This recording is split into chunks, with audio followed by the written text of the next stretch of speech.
All right, welcome back. We are here. Sounds of the crowd. September 7th, 2020, 7 p.m. on a Monday. Happy Labor Day to the fellas. We got DA, we got Raina. No DB today, dealing with some personal things. Hopefully everything's all good there. But Danny, coming straight from the coast, huh? Yeah, straight from the shit show itself. Hey, America's back, baby. America's back. We had a nice, fun Labor Day boat parade in Lake Travis. Austin, our Austin representative, Rio Randy. You got anything on that? Somehow we lost more ships than the Battle of Midway. I don't know how that's possible, but it happened. My favorite is the meme of the Titanic meme where it has Jack and Rose is on the Jack is on the floating and I saw that. That one's funny. Dude with the red hat on. Hopefully everybody's the New York Knicks were in town. They tanked. Speaking of the New York Knicks, playoff basketball, right in the thick of it, man. We got the game on right now. Is surprisingly the Celtics and Raptors are 2-2 now. That was a crazy turn of events, huh? Oh, yeah. I loved it. OG, man. He hit that shot, made that series a hell of a lot more interesting. Doesn't make that shot, it's over. Right.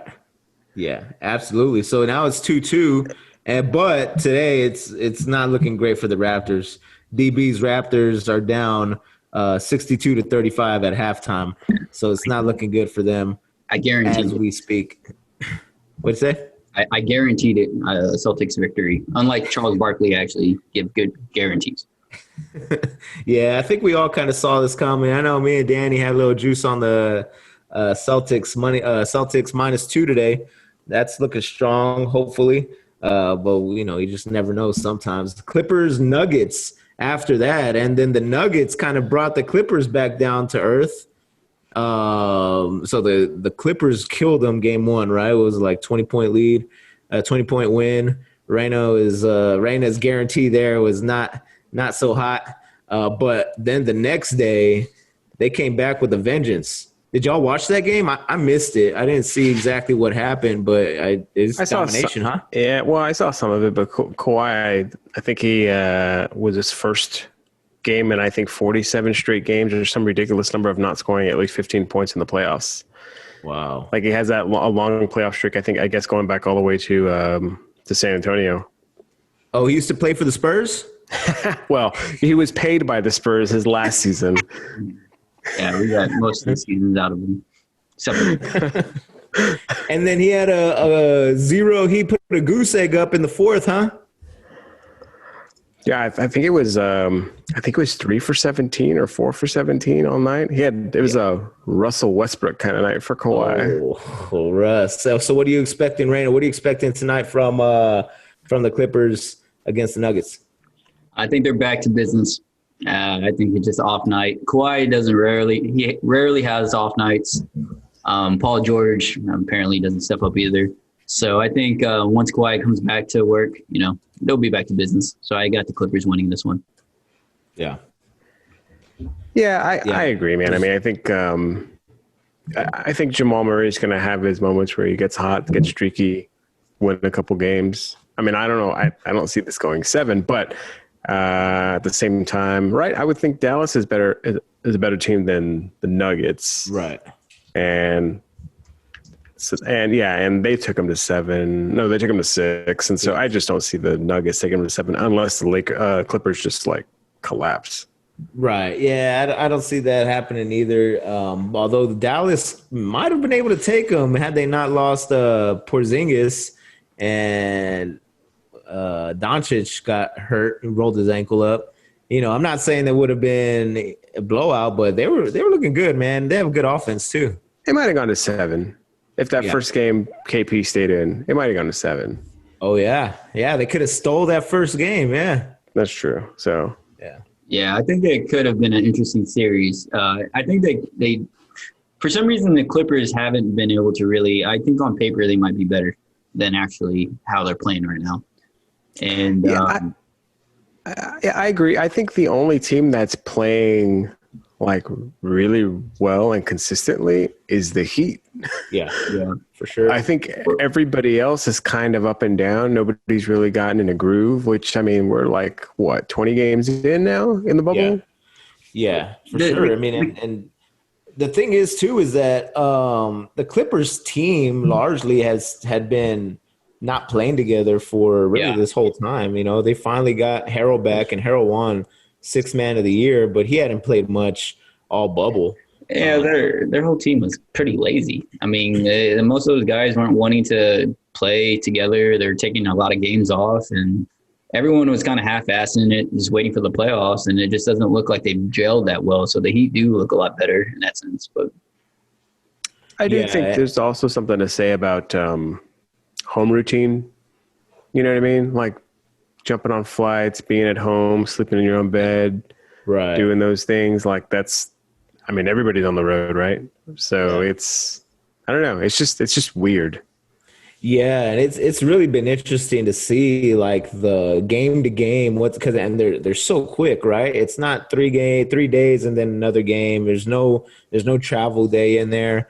So it's one after another every other day, and so what we're seeing is we're seeing teams that are better than the other teams just show them, hey, we're better than you, right? Yeah. And I was surprised that the Celtics didn't do that to the Raptors, because usually you'll see, okay, we'll go back home and sneak out or steal two more at our home court and tie it up 2-2, and then now it's a series, right? But now what we did see that with the Celtics and the Raptors, I was surprised to see that, but what we're not seeing it is with the Heat and Bucks, right? And we'll talk about that here shortly, but going back to the up and down play, Lakers and Rockets, man. Lakers look just freaking awful in game one, man. They just LeBron he pisses me off sometimes because of the fact that he is almost willing to concede victory. He's almost like, all right, you got me on this one, I'll get you next time. Do you guys get that vibe from him? I think he's always tried to come off like losses don't bother him. Right. Like, I think and maybe they really do, and they should bother him, right? I think, but I also think that there's a lot of, that's only half true, right? I don't think you become that great at anything if you're okay with losing.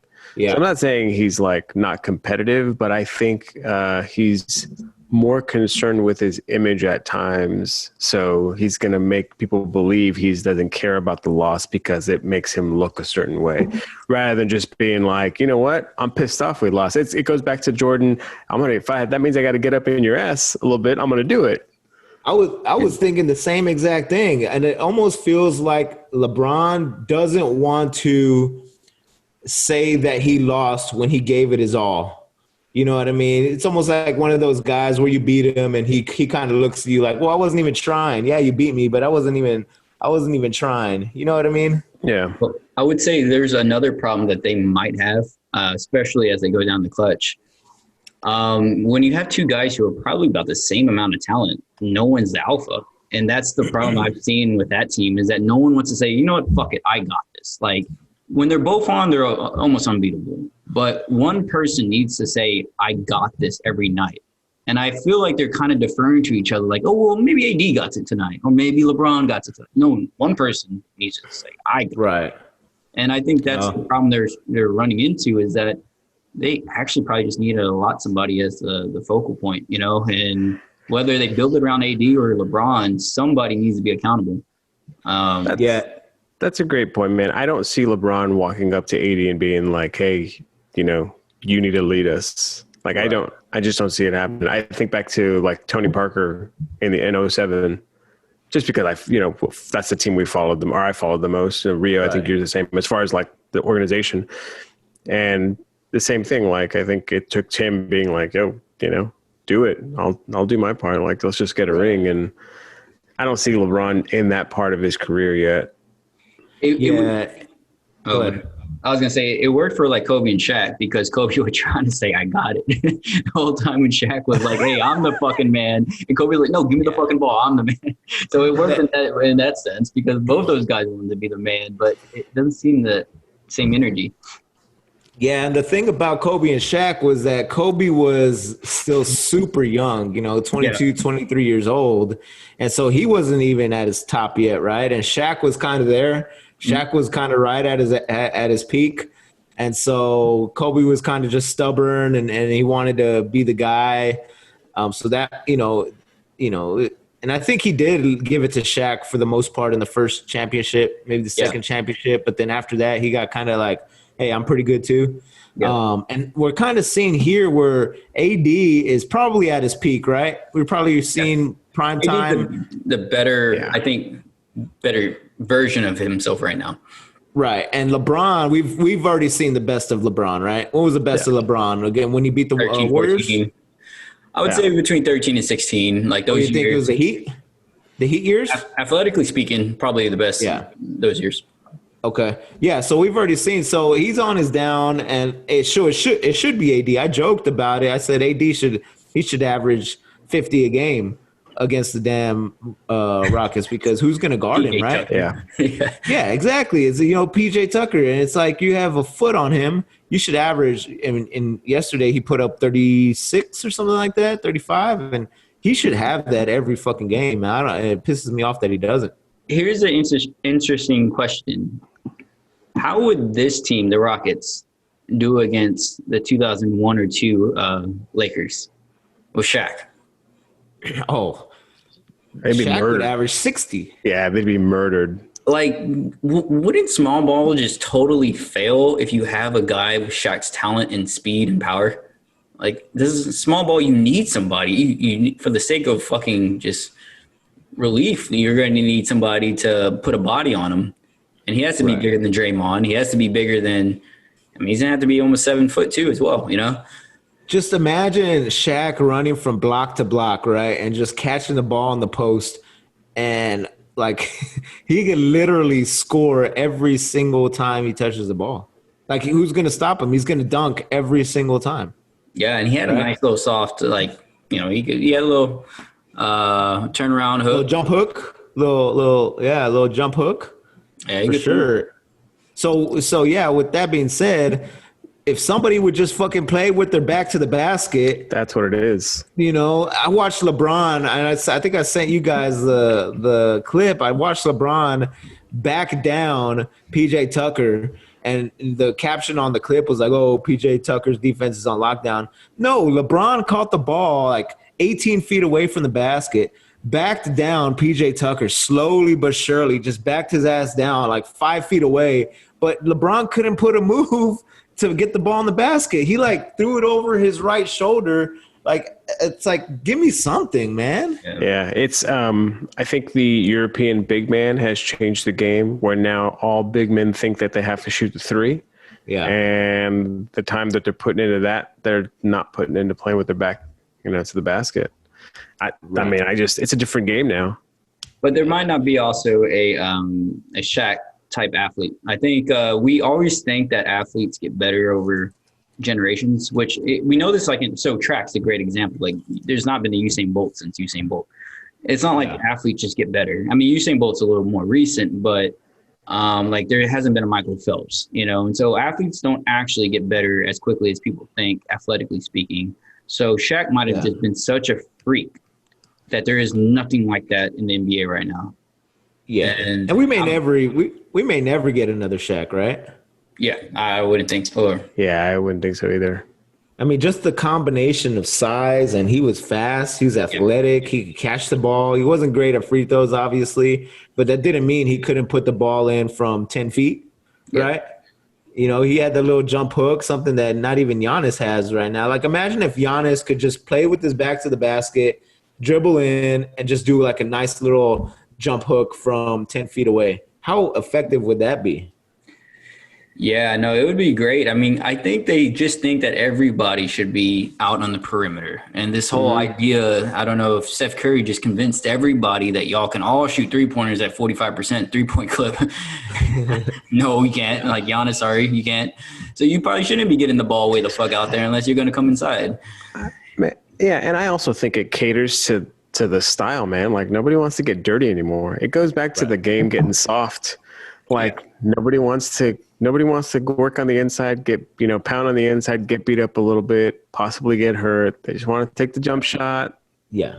And then all the damn 3-point shot attempts that are called fouls because they nudge them on the body and then all the reviews, like it's just so much ticky-tack stuff that just interrupts the flow of the game that really kind of frustrates me as well. Dude, game 3, the Heat took, I think, 76 shots and 47 were threes.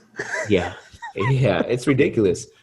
And to that, yeah, exactly. And to that point too, is that's the Bucks. That's what the Bucks do. They let them shoot the 3, right? They clog the middle so that all they do is shoot threes, or their opponent shoots threes. And they've ran into a Heat team that they just fucking make them, man. Hero, Butler, not so much, right? But Dragic, like the Heat are legit, and they're dismantling Reina's boy Giannis, the Greek freak, Antetokounmpo. Hey, all I'm going to say about Giannis is that I am rooting for Giannis. I like Giannis's personality. I don't like how he's playing in the playoffs because the energy of him headbutting that fucking Washington Bullets, Washington Wizard guy, whatever. Bring back the Bullets, damn it! That's cancel culture, man. You can't do that. He went and headbutted a dude, and I was like, oh yes, Giannis is coming in angry.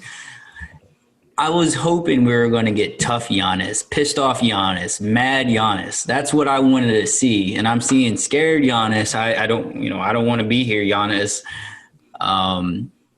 He should just bully fucking Jimmy Butler. Come on, man. Just be a bully. Be yourself. Yeah. I don't care if you get beat. Just be a bully, Who's the toughest player in the NBA right now? Oh, man. See, and the fact that we have to think about it this long is a problem because before, the toughest NBA players were superstars. Yeah, that's true. Like Chuck was tough, dude. Patrick Ewing was tough. He got thrown down. Jordan was tough. Karl Malone was tough. Yeah. John Stockton was tough. Yeah.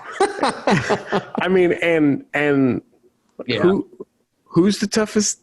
Maybe Jimmy Butler. Jimmy Butler might be the toughest at this point. Because I'm willing to bet the probably toughest. One of them, but Jimmy Butler is probably the other. I think, I think there's a possibility that the toughest player could not be a superstar. Yeah. Marcus Morris right now is kind of being the tough man in the league. Dang, Marcus Morris. Where did Marcus Morris get that shot, damn it? And why do the Lakers have the poor man's Marcus Morris? God, that pisses me off. I would say that the Dallas Mavericks, I said this maybe 2 weeks on the podcast ago, should go and shop for a guy who can just be tough. I mean, at the end of the day, you need that in the playoffs. You need more than and we touched on this too, in that hopefully Luka turns into that tough superstar who's not going to back down. It can't be your star though, because you're going to get suspended a few times. You're basically you're taking the Bill Laimbeer role. So you want the dirty like kind of you need a player who's going to go and cheap shot the other star just to teach him a lesson.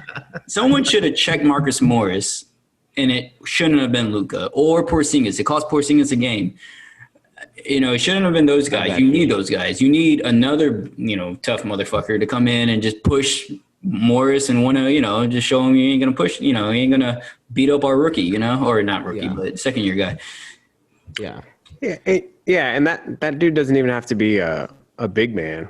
Like I thought Steven Jackson had that in him. Oh yeah. Steven Jackson wasn't backing down from anybody. Right. For sure. Fans are not.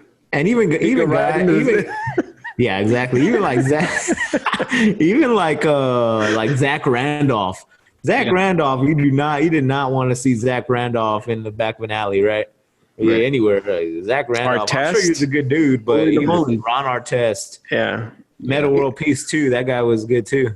And early prime Kendrick Perkins. Oh, Kendrick Perkins did his thing for a little while, and then he got on Twitter, and now I just now it's terrible. Yeah.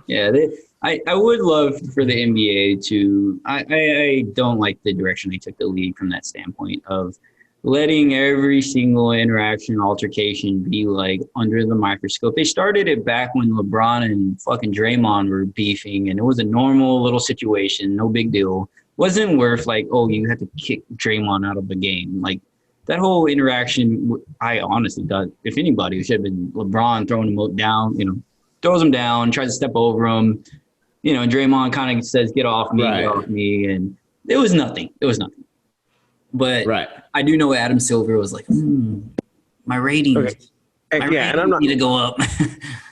And I don't even think this was on our topic to talk about. But coming back full circle, man, I think that it's been LeBron's league for a while. And I think that the rest of the league superstars take their lead from him when it comes to persona. And I think he has a major influence on why, there's not as much toughness out there. Yeah. And I don't mean like tough, like play hurt. That's not the toughness we're talking about. Right. But well, it all started, I say Draymond and LeBron, but obviously it started from the mouse of the palace. I think that was like the one thing that happened that totally made the league have to step back on fighting, because obviously that was a shit show. But that was a turning point, because after that started the sideline rules. You can't leave your sidelines during fights. There used to be fights. This shit don't happen anymore. Yeah. Now there's not even fights anymore, man. It's like people just, acting tough until somebody comes to break them up. You know what I mean? Everyone just hoping that the fight gets broken up before it starts. And here's my fucking boxing is the most watched sport in the world. Fighting is great for business. We want to see fighting. Like, we love seeing CP3 and Rondo go at it. That was fun as hell. Like watching them two kind of go at it. That was the most exciting thing of that whole fucking season. Rondo's pretty tough. Rondo's tough, but he's also old and probably not as relevant anymore. Yeah, and I think I want to say I guess the last tough player to leave is Kobe. Yeah, Kobe. Yeah, Kobe was the end of that breed. Even Tim Duncan was a quiet strength, the quiet I'm not gonna back down from you. You know what I mean? That's true. Yeah, he wasn't demonstrative, but he didn't. Yeah, he didn't just take anything. Yeah, no one those two him either. Kevin Garnett. We could sit here and fucking just name 92,000 basketball players. I feel like Kevin Garnett was a fraud fighter, though. I feel like he was the guy that did this. He wanted to fight everybody, but he always did it from a distance because he knew damn well he was still only probably about 220, and he was going against guys like 7'8", 220, fucking tall and lanky. He was one of the dudes that figured out, like, if you talk trash to Tim, he's going to destroy you. Like, on the court. And I think that's why people just didn't even bother messing with Tim. Exactly. Yeah. Kevin Garnett never had a chance against Tim Duncan. But let's go back to that Bucks Heat. The Heat, they kind of surprised. They were good, right? But what were they? They're 4th seed right now, and they just absolutely destroying them. And I think a lot of it has to do with Coach Bud being a fraud. What do you think about that? Yeah, I agree. Yeah, he just. You think about that team that he had in Atlanta, where they were the best. They were number 1 seed in the East. I forgot what year it was. Where they had a pretty good squad. And they were number 1 in the East, had a sick offense, and I think they got bounced in the second round, right? Yeah, it feels like after the game 1 loss, it's like, okay, we're just going to go out and we're going to continue to play our game. And then they lose game 2. It's like, okay, well, we're just going to go out and continue to play our game. It's like at some point, you're going to get figured out. And you have to have a second and third option. You got to adjust. Yeah. And how they haven't adjusted the lineup minute-wise as far as minutes distribution to get more perimeter defenders out there. Yeah. I don't know if they really have any, but you got to adjust. And it just feels like Miami's like, okay, well, we'll just keep shooting threes. I think they were the third best 3-point shooting team in the league. Yeah. Yeah, so they've been good all year, and for the Bucks not to make that adjustment, that's on Coach Bud. Giannis hasn't showed up either.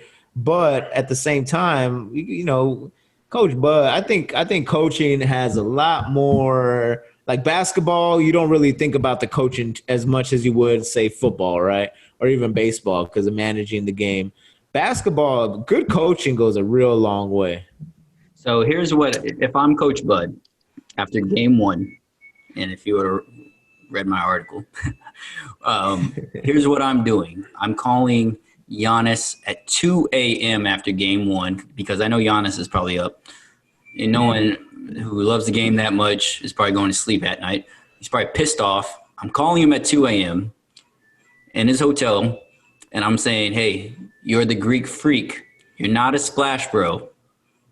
Play like the Greek freak and don't play like a splash bro. Like, stop playing from the perimeter. Stop trying to take the easy 3, go and attack, go show your skills, and do what you do, man. Like, right. I think you got to hit Giannis, man. You got to tell him you got to be the man. And I think Bud had to do that, and he hasn't done it. He hasn't gotten tough on Giannis and tell him that's your style. Go be Giannis. Because he's settling for that outside shot, and he fucking shoots 25% from the three-point line. Him and Russell Westbrook, both. Like, they are not outside shooters. Give him that shot all day of the week. He just doesn't seem like he's in control. Yeah, I think that there's something to former film guys becoming great coaches.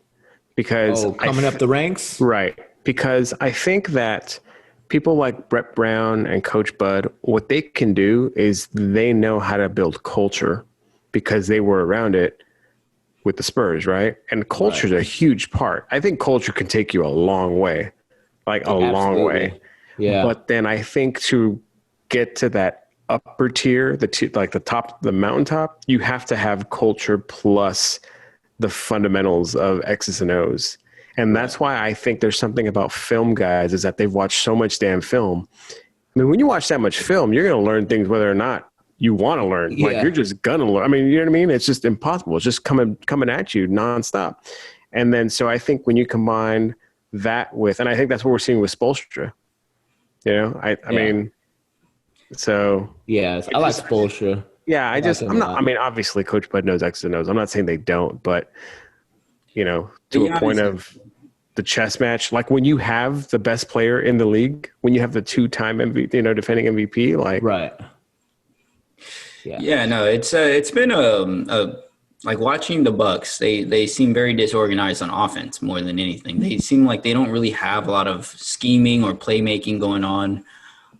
They're putting a wall in front of Giannis, and they're not spreading out the offense. It didn't seem like there's any other option, and so Giannis is running into like 3 defenders coming down the court, and so they're kind of just playing Giannis and overplaying him, but there's not a plan for what's supposed to happen after that. They need to find ways to get him some space and get him some one-on-one opportunities, but it's too late for that now. I mean, they're fucked, but they should have done that after game 1. And so Giannis is taking a hit right now, injured or not. He's definitely taking the, can he win the big game? Can he win the series? There's a lot of question marks around Giannis, similar to what we saw in the playoffs this last year, NFL playoffs with Lamar Jackson, right? Lamar had an incredible regular season and kind of fizzled out in the playoffs. So where in between those two? Yeah, you kind of cut out there, but I think you're saying what's the similarities between those two?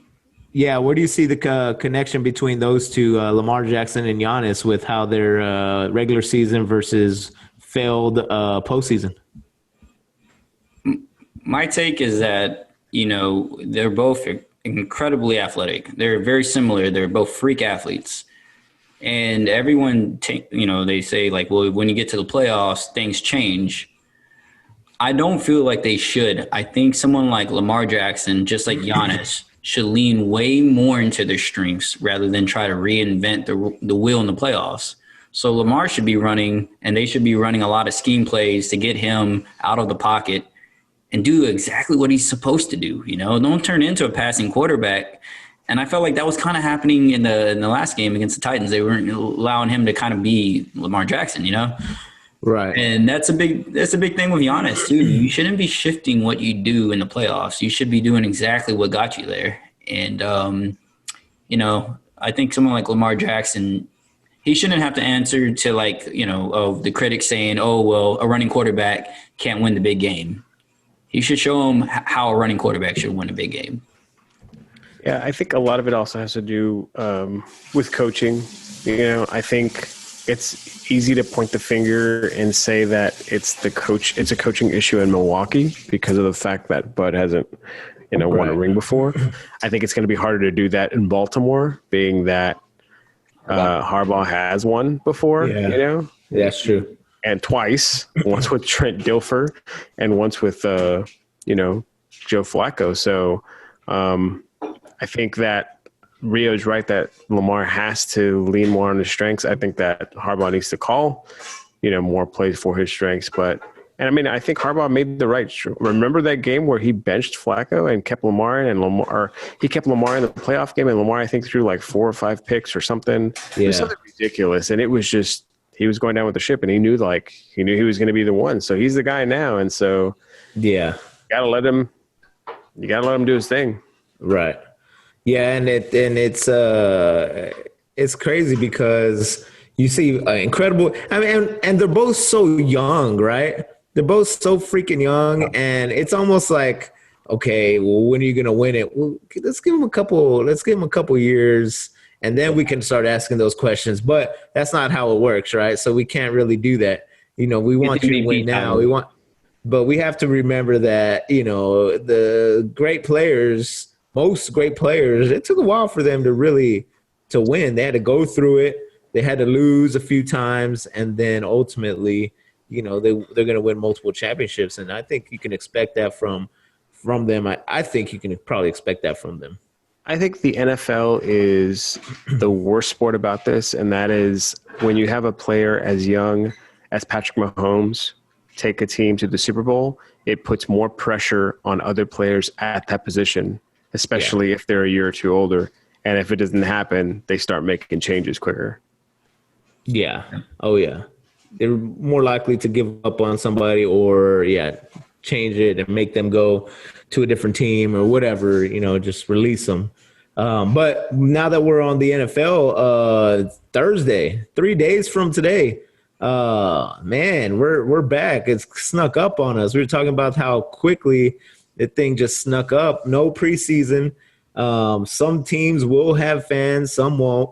We have Texans versus Chiefs on Thursday. That's gonna be our first look at old $500 million man, Patrick Mahomes. That's gonna be a fun one.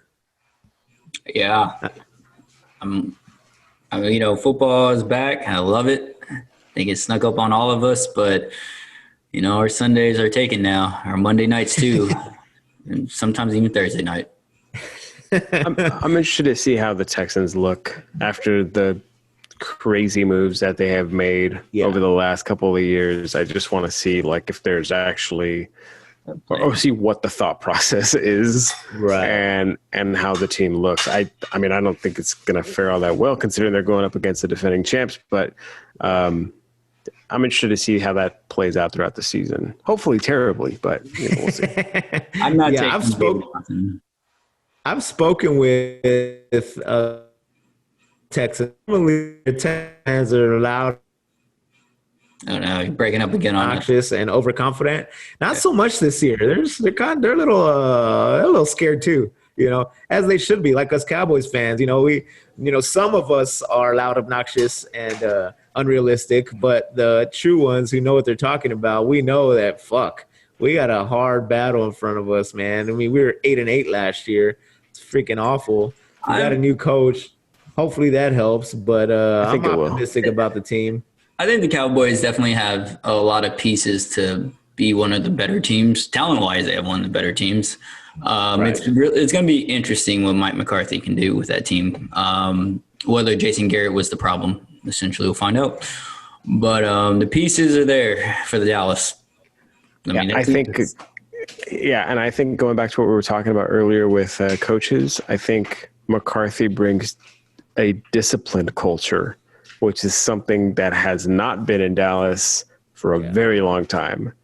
And so I think that could fare well for the boys. I'm interested to see how much rope Jerry Jones gives Mike McCarthy, because I am still a firm believer that Jason Garrett was nothing more than a scapegoat for all the shit that the Dallas Cowboys didn't do. Like, he had zero responsibility of that team. He called timeouts and he decided when to punt. Other than that, he didn't call the plays. He didn't call offense, didn't call defense. It was just, he didn't make the roster because that's Jerry's job. So what did he ultimately do, right? And I think we're going to see with Mike McCarthy what's going to happen, how much he can really have an impact on this team. Yeah, I want to see when a player screws up, I want to see them be told about it when they're coming back to the sideline. I want to see that. I mean, I think because the biggest gripe that you heard was that players knew that they didn't have to answer to Jason Garrett. Mm-hmm. So the locker room, there was no accountability going on there, and there was no accountability going on in the games. Yeah, exactly. So yeah, it'll be interesting. But the difference between a good team and a bad team isn't very much. The 49ers were nowhere last year, and then they came in hot. I think certain teams have a lot more talent to be better, like the Seahawks, the Saints. I'll put the Cowboys in that group where they have enough talent that they should be good, but they have a bad season. Some teams don't have a lot of talent at all. So, I think, a team like Dallas or even, the Saints for sure. But, you can consider them like teams that should do well. But, if their season doesn't go well, that's something else. Yeah. Yeah, and I'm not much of a preseason prediction. I'm not really into that too much, because this time last year, if you guys remember, the Cleveland Browns were favored to win the AFC North last year. You know what I mean? That's freaking ridiculous. And that's the same division that has Lamar Jackson in it. And look what happened to them. So, I'm not going to say that this team's going to do well. This team's going to be favorite. But what I am looking forward to, and you guys can give me what you're looking forward to here shortly. What I am looking forward to is what happens in New England with Bill Belichick and Cam Newton. Everything I'm reading out of New England is getting me excited. I love Tom Brady, which is why I liked New England, over the last few years. But I love Cam Newton as well. So him going to New England and seeing what Bill Belichick can do, and seeing basically Bill Belichick's now, look, it wasn't Tom, it was me, right? That's what he's trying to do. And Cam has something to prove too. That whole duo right there has a ton to prove, and I'm looking forward to seeing what they do this season. What do you guys think about the Patriots this year? I think the Patriots will make the playoffs for sure. Yeah. I don't know if they'll make it as a wild card or division winner, but I think they'll make the playoffs. And I think when they're in the playoffs, I get that it's not Tom Brady, but I think anything can happen, because I don't know of a better preparer, cheating or not, than Belichick and his staff.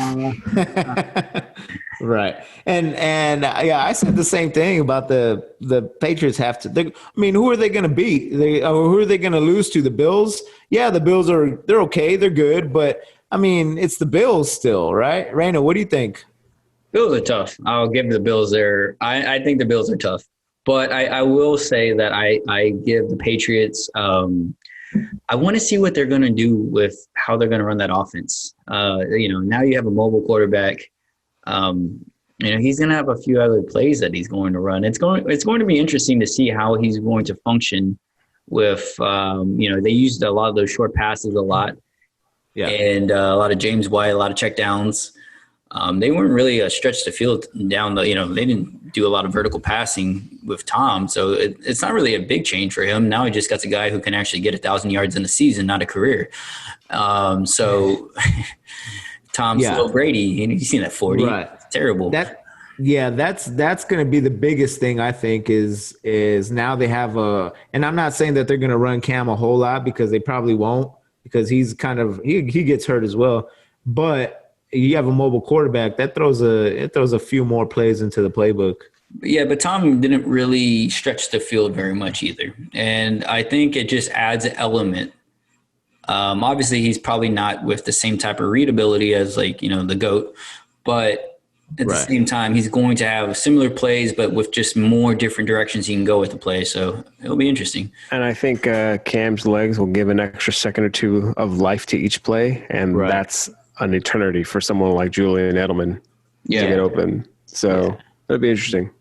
Yeah, and the last thing on that is they didn't go super downfield because they didn't have anybody to go downfield. Who's their biggest threat? Gronk, right? He was probably their biggest threat, wide receiver, receiving wise. So, and they really still don't have anybody to go downfield. So. That's not by they didn't have anybody. They could have had somebody. That's just how they like to run their offense. They like to run very conservative sets, and they like to keep it all within 5 to 8 yards. Yeah, and I think they had a plan too, and just Antonio Brown went crazy. That's true. Yeah, that's true. So that's true. So what's your one thing you're looking forward to this season, Raina? For me, I want to see what happens if they have COVID. Are they going to do the baseball? We're going to just sit some people out, or are they just going to say, fuck it? So I'm interested to see how the season plays out from the actual logistics of it. I think it's throwing a wrench into the system, and I think the NFL is a lot tougher as a league. And I think there might be something that happens that we're like, they might have COVID and still play. Like that might actually happen. These guys are tougher, and I think they don't have the type of time in their schedule to just take games off like in baseball. They don't have that opportunity. So taking time off, you're out. Yeah, baseball, you can make up games easy. You know what I mean? Yeah. They just play 2 the next time they're on the schedule. Kirk Cousins, my favorite player, Kirk Cousins, made a comment earlier about if I get COVID, I die. I think he took it from Drago, but all I'm going to say about Kirk Cousins, I love you, Kirk. I'm always rooting for you, baby. Is that represents the NFL's attitude towards COVID? Yeah, I'm good with that for sure. And I heard something about like you'd be surprised if all teams play the full season. You know what I mean? And that's going to be super weird. I know Raina was pissed off about that in the NBA on how teams didn't play the same amount of games. That's going to be weird if that's the case in the football and NFL. So, Danny, give me one thing you're looking forward to. It's not going to be a top story, but I do want to see how Joe Burrow comes out his rookie season. Yeah. He lit up like everybody last year at LSU, and I like seeing young guys come out and do well. Especially right out of the gate. It's a high profile position, not necessarily in a high profile city, but I think doing it like in his home state's kind of cool. I think it's a good story. Seems like a good dude. So, yeah. I'm also curious to know if the NFL teams are going to report COVID the way they report concussions, which is not very much. Yeah, very much that. Yeah, I guess that's kind of what Raina was kind of getting at, right? It's like, what's going to happen? I mean, because that's the ultimate next man up sport, right?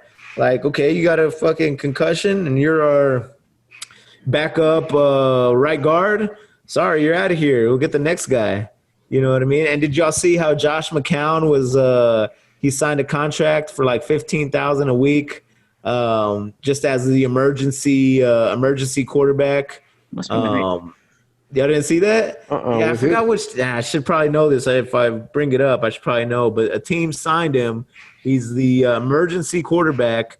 He doesn't have to do anything. He just has to kind of be ready to report just in case they need him at a certain time. For $60,000 a month. $60,000 a month. Yeah, oh yeah, just living the dream, Josh McCown. Just living the dream. Damn, is Vinny Testaverde still on payroll somewhere? Yeah, the dude's 41. Yeah, it's like, come on. He's the Bobby Bonilla of the NFL, huh? Vinny Testaverde. Meanwhile, Colin Kaepernick still can't get a job. Yeah. Well, whole nother story. Don't get canceled. Yeah. All right, fellas.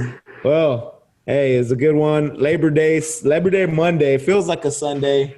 It does. Sun's going down. You guys, you got anything at the end here? U.S. Open is coming out. If you find Tiger sitting at 40-1, take it. Oh, little golf U.S. Open hot take. Raina? Oh man, just getting ready for this Thursday night football. The Scalpos, which is my fantasy football team name, Scalpo 19, is ready. Don't get canceled. Oh no, Scalpo 19, baby. It is ready to do some damage. I'm already doing trade talks. Fantasy football takes up way too much time of my life, but I wouldn't have it any other way. Fantasy's back, NFL's back, baseball's here, basketball's here, golf is here, tennis is here. Man, we are in quarantine heaven right now. At least we have stuff to do. So for the boys, we missed DB today. DB, come back soon. We'll get you next time, next week. Sounds of the Crowd, September 7th. Later. Solid.